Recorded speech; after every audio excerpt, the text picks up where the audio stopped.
embora? Não, eu tô perguntando. Você tá me levando no bico. Você não respondeu nada que eu falei. Você não completou. O limite do profetismo para que ele não caia numa denúncia que chegue a dividir a igreja.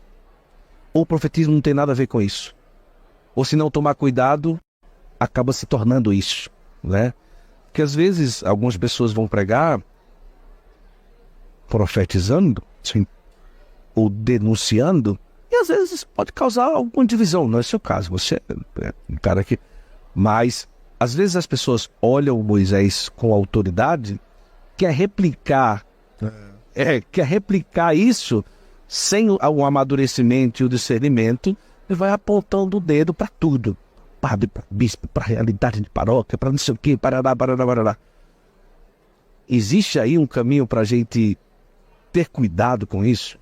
Eu acho que o que você falou tem várias vertentes. Primeira coisa, nós aprendemos lá no início da renovação carismática, não é? Que o profetismo se divide em 3 etapas: consolar, edificar e denunciar. Então, quando você está consolando, também você é profeta. Quando você está edificando, também você é profeta. E quando você está denunciando, também você é profeta. São as 3 etapas do profetismo. Hoje, parece que no Brasil o pessoal esqueceu de consolar e edificar.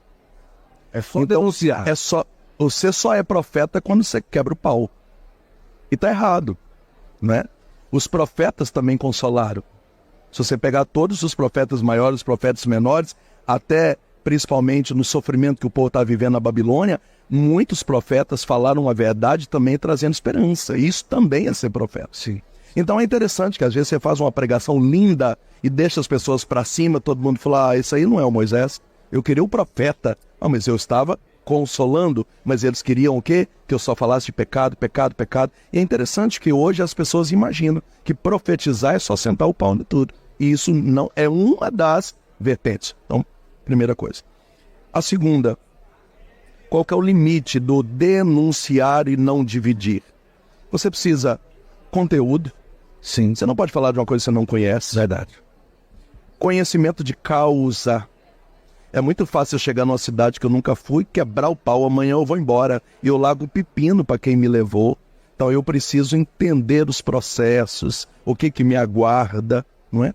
Às vezes você chega com um discurso pronto, quando você olha o terreno, você fala, vai dar mais fruto negativo, fruto podre, do que fruto positivo. Então é melhor nesse momento eu ganhar o povo. Num segundo momento eu volto com mais prestígio, com um povo mais organizado, e aí eu consigo tocar nesse assunto. Agora ainda não dá para tocar.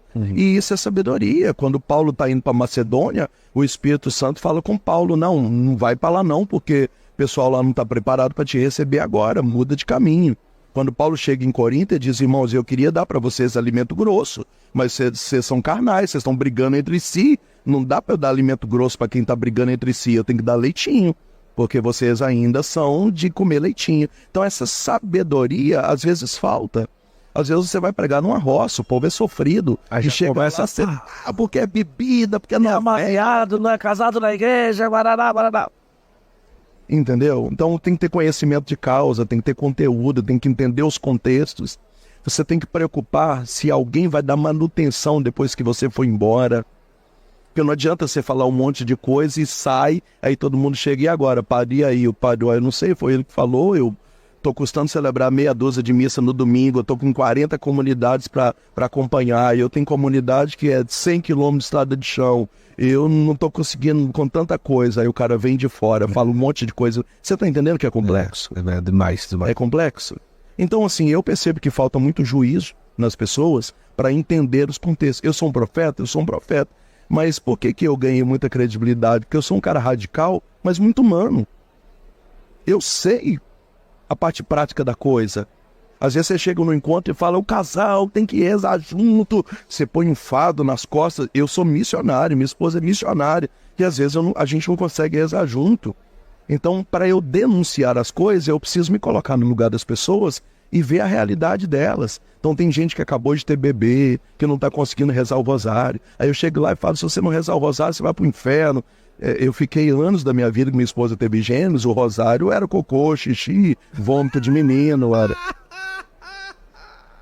Eu tive que aprender que isso era santidade. É verdade. Então, pastoralmente, as coisas depois que você foi embora. Então, eu me preocupo muito com o pós. Sim. Pastoralmente, eu preciso defender a fé, eu preciso deixar o povo na igreja, eu preciso falar, ame o seu padre, volte para a missa, pague o seu dízimo. Se você tem problemas conjugais, procure o seu padre.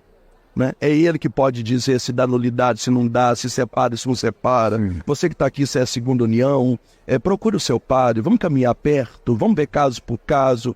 Eu prefiro, ao invés de fazer o discurso do inferno, fazer o discurso de trás para dentro e a gente vai ajeitando isso dentro. Eu acho que a maturidade que traz isso, né?